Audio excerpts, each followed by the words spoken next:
కరీంనగర్ జిల్లా చొప్పదండి మండలంలో చొప్పదండి ఆనకొండలలో నిర్మిస్తున్న డబుల్ బెడ్రూమ్ ఇండ్ల నిర్మాణాలు పూర్తి చేయాలని, ఆనకొండలో పూర్తయిన ఇళ్లను లబ్ధిదారులకు స్వాధీనం చేయాలని బీజేపీ కిసాన్ మోర్చా రాష్ట్ర ఉపాధ్యక్షులు సింగిరెడ్డి కృష్ణారెడ్డి డిమాండ్ చేశారు.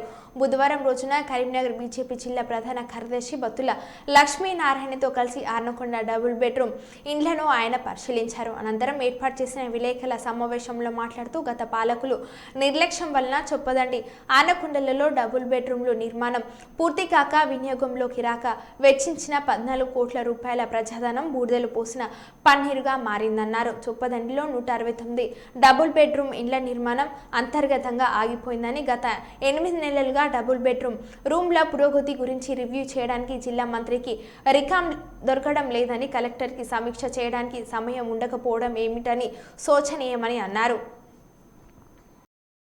చొప్పదండి మండలం చొప్పదండి ఆర్నకొండలలో 14 కోట్ల రూపాయలతో నిర్మించిన 238 డబల్ బెడ్రూమ్ ఇండ్లు చొప్పదండిలో నిరుపయోగమై పశువుల కొట్టాలుగా, మేకల పాకలుగా విలసిల్లుతూ ఉన్నాయి. కూడు గూడు లేని నిరుపేదలు పిల్ల పాపలతో ఆనందంగా ఉండవలసినటువంటి డబల్ బెడ్రూమ్ ఇండ్లు పశువుల కొట్టాలుగా మారడం చూసిన చొప్పదండి ప్రజల గుండెలు తరుక్కుపోతా ఉన్నాయి. ప్రభుత్వం ఏర్పడి 8 నెలలైనా అర్ధాంతరంగా ఆగిన డబల్ బెడ్రూమ్ల గురించి రివ్యూ చేయడానికి పాలకులకు రికం దొరుకుతలేదు, సమీక్ష చేయడానికి సమయం సరిపోతలేదు. ఆర్నకొండలో నిర్మించిన ఇండ్లు పూర్తయి లబ్ధిదారులకు నంబర్లు కూడా కేటాయించబడి నివాసయోగ్యంగా ఉన్నటువంటి ఇండ్లకు 4 కరెంటు గుంజలు బాతి కరెంట్ ఇవ్వడానికి, నల్లాలు ఇవ్వడానికి ప్రభుత్వానికి చేతలు రాకపోవడం వలన 69 కుటుంబాల వారు నేటికి కూలిన ఇండ్లల్లా తాటిపత్రుల కింద గుడిసెల్లో వర్షాలకు నానా అగచాట్లు పడతా ఉన్నారు. గడిచిన 8 నెలల్లో సమస్యను పరిష్కరించాలని చూసినటువంటి అధికారి కానీ, నాయకుడు కానీ లేడంటే ప్రజల పట్ల పాలకుల చిత్తశుద్ధి ఏందనేది అర్థమవుతాం. మేము గౌరవ స్థానిక శాసనసభ్యులు శ్రీ మేడిపల్లి సత్యం గారికి విజ్ఞప్తి చేస్తున్నాం.